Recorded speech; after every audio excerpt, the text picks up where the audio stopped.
What's going on, everybody? First and foremost, I want to wish you a happy Thanksgiving. One of the greater things that I'm thankful for is all of the continued support from you guys and girls over the years. It's just amazing what we've grown, and I promise you I'm not stopping anytime soon. But that's kind of what I'm here to talk about, as I haven't been happy with the content lately. I really miss being a content creator, but right now I just have a lot going on behind the scenes, and I'm trying to set things up for the future. So instead of just leaving you in the dark and having you waiting on the next update, I figured I'd make this video to clear the air and let you know what's going on. We got a new van.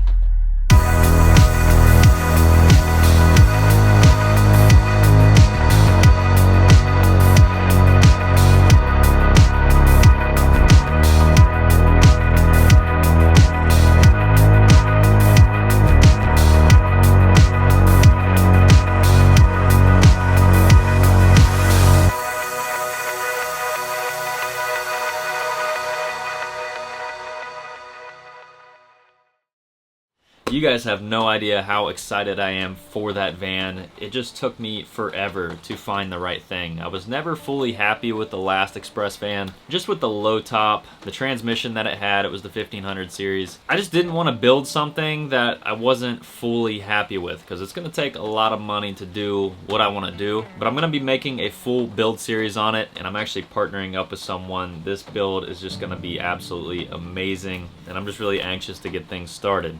So I actually have an appointment on Tuesday to get the rear AC and heat deleted. I have to get it charged anyways. I want to do it professionally, and the shop that I have access to, they don't charge a whole lot, so I'll just be charged an hour of labor for them to take the AC, the heat out. They're going to go ahead and cut all the lines out and then loop the heater line up front. I also have the block off plate, so they'll be handling that. Once I get it back, I'm going to be installing the trailer hitch, the wiring harness, the brake controller, all that good stuff, because this trailer that I'm sitting in right now does have brakes. So I know there's several of you out there that are curious about this trailer. I had actually filmed a full walk around video, but I filmed it in slow motion. But there are several things that have changed since that video. As you can see behind me, we painted the walls white. The only thing that I left raw was all of the wood in the front, just because it was nicer quality. The rest of the stuff was just particle board. But it really just brought a lot of light in here. We only have the one window, and you'd be surprised on how much light that puts off. And I don't plan on adding any more windows. For a trailer that's going to house a lot of expensive stuff, that's fine, easy to cover up, and it just gives me the option to have some fresh air between that and the fan that we have. The only thing that I wish is that it was variable speed. I didn't install it, it came on it when I bought it, and the more that I've done to this trailer, the more that I wish that I would have just built everything from scratch. The build out in the front he did to suit his needs with his ideas in mind. At first I was super happy with it, but the more that I've lived in it and the more that I've kind of just used all those cubbies, the space just wasn't maximized, and I wish they would have put some drawers in, etc. But I'm not going to rip any of it out just because it's already done. That's the main reason why I bought it, is the fact that I didn't have to do anything. I could start using it right away, and I still don't have any regrets. I love this trailer, but I am currently living in this trailer right now. I was actually living in the old Express van for probably 6 months, however long that I had it. Now I still have access to showers and water and pretty much everything, and this is ultimately my choice. But it's just a lifestyle that I've wanted to live. I enjoy having my own space. A lot of my friends and family are like, what the hell are you doing? But I love it. It's like camping every day. And at this point, it's pretty much glamping. I mean, I've got heat in here. That little space heater heats this whole thing up because it is all insulated. But getting back to the build, the only thing that I've been having issues with is moisture. Once again, if I were to do it myself, I would probably use spray foam so there's no gaps. But the roof especially, and the walls, they just sweat. It ultimately depends on the weather conditions, but 9 times out of 10 when I have the heat going in here, there's condensation building up, and it's just gonna rust out this trailer from the inside out. So I'm not really sure what I can do in the meantime. The space heater creates dry heat, so that helps, but I don't really think there's a whole lot I could do unless I wanted to rip the entire ceiling and walls out and rebuild it, which I don't. It's not happening. But fortunately, this thing isn't going to be lived out of forever because we are building the van, so I think it'll be alright in the meantime. But over the past week, we went ahead and installed this vinyl flooring. I absolutely love it. It just gives it such a nice feel in here. It's easy to clean up, just blow out with the little 20-volt blower that I have. It wasn't cheap, but I think it was well worth it. It just gives it a nice fit and finish. Yesterday I actually put in the shore power plug, so we drilled a hole in the side of the trailer, took out a few wires in the process.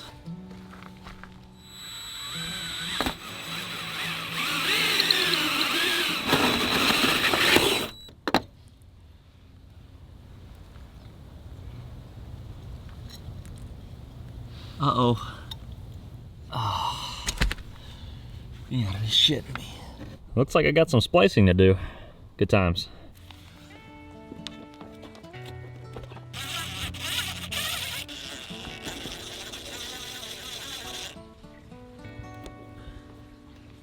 I don't know if it's just me, but these little tasks just take so long to do. I set out to do one thing and it ends up taking me an entire afternoon. It might just be me, but it's definitely frustrating and it just makes things take forever, or at least it feels like it takes forever. I've just been wanting to do this for so long as far as the van life and the trailer setup, that now that I actually have what I want, I don't have the patience. Like, it's been years trying to figure out what I'm gonna do, so I'm definitely just anxious to get this done, but at the same time, I wanna do everything the right way. Before the cot that I'm sleeping on now, I had a full-size mattress in here. But I have actually been living in this thing for a month or so now. But it was just temporary because I do plan on having bikes in here, so that's what's nice about the cot. I actually have a different set of cots on the way, and they're pretty damn sweet, so I'll probably do a video on them. But the main layout of the trailer, when it's all said and done, I'm gonna have room for 2 bikes, potentially a pit bike in the front, and that's it. That's all I plan on having. Now obviously you can take the bikes out, put a 4-wheeler in here, whatever you want to do. This back area is going to be free. I was hoping to use one of my toolboxes that I already had, but they're just too big for this space. So I think I'm going to head over to good old Harbor Freight, grab the 26-inch US General, and it's going to be sitting right over here. I'd like to get the cabinet for the top too, but I've been spending way too much money right now, so that's going to have to wait. As far as the power setup, right now I'm running the EcoFlow River Pro with the extra battery. I have been super happy with my EcoFlow. I actually received a Blue Eddy as well, which I'll go ahead and link both in the description. The Blue Eddy's a little bit cheaper, but from my experience, the EcoFlow is just way better quality. You can also fast charge with the EcoFlow, which is nice, but I don't recommend doing that often because you're just gonna shorten the lifespan of the battery. But right now I have mine set to slow charging and I have it capped at 80% because I do have access to shore power here. But I would like to add at least 1 solar panel on the trailer. We're probably gonna have more on the van, but I would like another way to charge these batteries up other than having to fast charge them in the van. But with the fast charging, you can get it from 0 to 80% in an hour, which is pretty crazy considering the size of the battery. That's not including the extra battery though, so that's pretty much going to take double the time. But if you're on a road trip, you can go ahead and just bring them in the van, plug them into the cigarette lighter, and they'll go ahead and charge. But I highly recommend the EcoFlow. In all fairness though, the Blue Eddy is very similar. It just lacks some of the features. You can actually connect to the EcoFlow with your smartphone and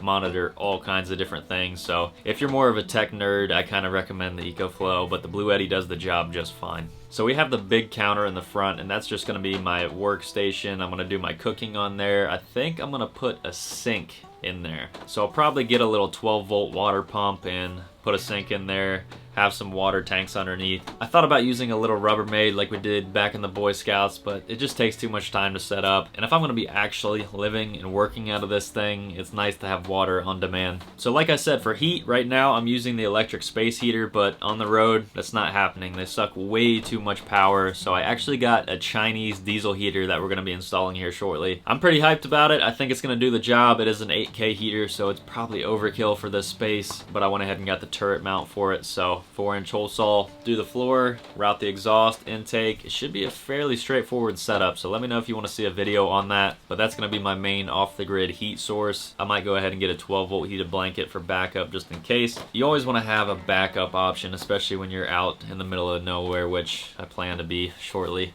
As far as food storage, I still have the Iceco fridge from the Prius days. Absolutely love this thing. It's worked great. I've probably used it over a dozen times here and there, but the last time I used it long term was during the Colorado trip where I actually left the Prius running for over a week straight. Loved the setup. It worked flawlessly, kept all my meat and everything cold. So I'm curious to see with the EcoFlow how it's going to do power consumption wise. On paper, it draws very little power. So the EcoFlow is going to be used a lot. I'm going to be using it for the fridge, the diesel heater, the water pump, the interior lights, charging all of my electronics. So I'm really curious to see how they're going to perform, how often that I'm going to have to charge. I do plan on getting a generator as well.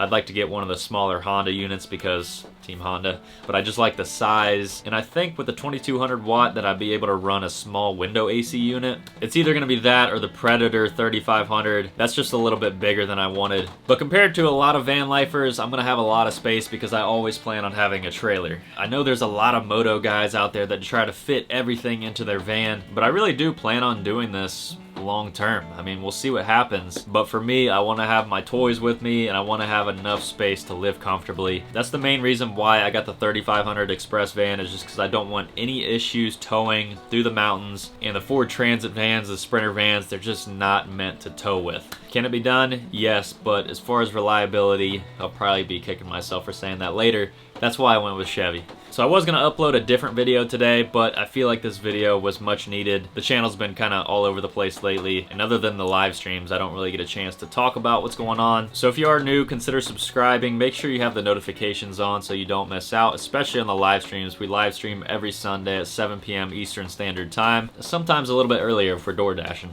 I think Monday's video is finally going to be the scuba video. Alexis, Jeff, Jazz, and I all got scuba certified. It was a hell of an experience, and it's definitely something that I see myself getting into in the future. Other than that, I really do just want to thank everybody out there for the continued support. We started from scratch, and with literally no collaborations, we've almost reached 100,000 subscribers. But with the lifestyle changes that are going on, it's really going to allow me to focus on creating content and growing this to the next level.